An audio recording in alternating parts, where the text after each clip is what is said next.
Whoever has my commands and keeps them is the one who loves me. This sentence, the first half of today's final verse, immediately struck me on my first read-through.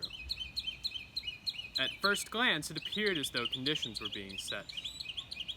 In order to love Jesus genuinely, one had to faithfully follow his commands. Quite simply, this seemed wrong to me. I've always been taught that Jesus' love for mankind is unconditional, so why the qualifiers here? For answers, I decided to turn to the original Greek text. As you may know, ancient Greek had 6 words for love. Eros, romantic love. Philia, platonic love. Storge, or familial love. Philautia, love for oneself. Xenia, love for one's guest. And agape, or divine love.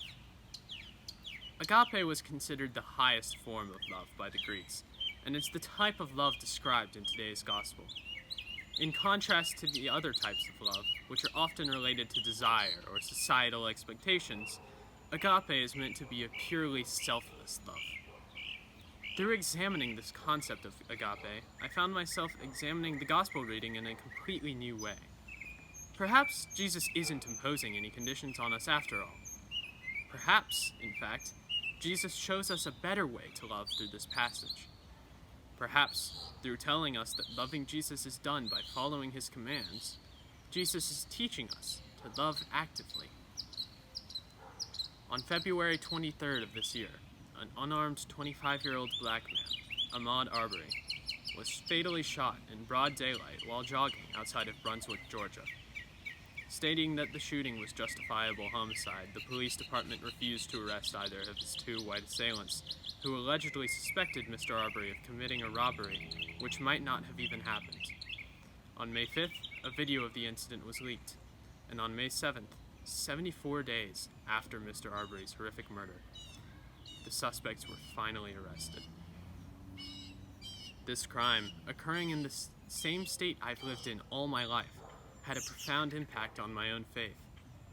In the days after Mr. Arbery's death, I saw a few responses to the systemic problems displayed both in interpersonal interactions and in online spaces. There were, of course, the usual responses of racists and xenophobes questioning the victim's documented innocence, but I found myself more perturbed by a response espoused by many people I love and respect immensely. These people showed compassion and grace towards the victim and his family. Even righteous indignation towards a system which condemns people of color to such injustice, but too often cease their conversation with a thoughtful prayer, and nothing else. At first, I couldn't understand why I found this response so disturbing. After all, I knew these people and knew their love to be genuine, and I cannot expect everyone to react to every crime with some sort of revolutionary zeal.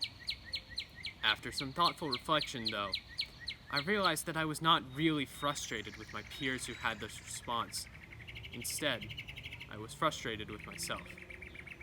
I felt powerless in the face of this issue, which had plagued my country for so long. I was struggling to find what to do to remedy this systemic violence, but couldn't believe that the same prayers I had offered time and time again would really be enough. In short, I was frustrated with the passivity of my own love. I thought of the victims of racially motivated attacks, prayed for them and their families, and spoke up about the injustice of the system perpetrating this violence. All good and loving things to do, certainly, but also passive measures. I felt as though even my best efforts to love my neighbor weren't reaching that aforementioned notion of agape. In today's gospel, though, Jesus calls us to move beyond passive love and choose to love both him and his children actively. Jesus says that the only person who loves him is the person who has his commands and keeps them. Not who forms the correct opinions or says the right things, but who genuinely takes to heart Jesus' most important command of loving one's neighbor as oneself. In this case, this doesn't simply mean praying for the victim and his family. It means interrogating the role of a justice system which routinely fails communities of color. It means interrogating one's own role in such a system, even if it is that of a passive bystander. It means realizing that even though it is likely not through any malicious intent, every American participates in this broken system on a daily basis and has a responsibility to help fix it. It has to mean all of these things and more, or else this untenable situation will never improve. With that in mind, I began to research things I can do to remedy racially motivated violence in the present. I wrote to my state senator, encouraging her to vote in favor of House Bill 246, a bill which would have Georgia join 46 other states in finally having a hate crime statute.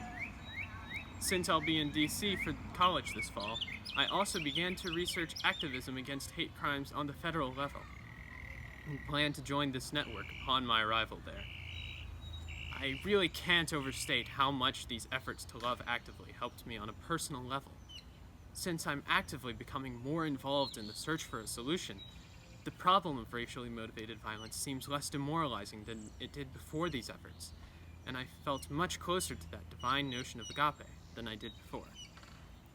In closing, then, I would encourage any of you who find yourself in similar tests of faith to consider breaking out of your comfort zone. For whichever problem matters to you, there are a myriad of ways to get involved directly, right at your fingertips, waiting for you to discover them. Through loving actively in this way, you don't just show your love for your neighbor, you show your love for God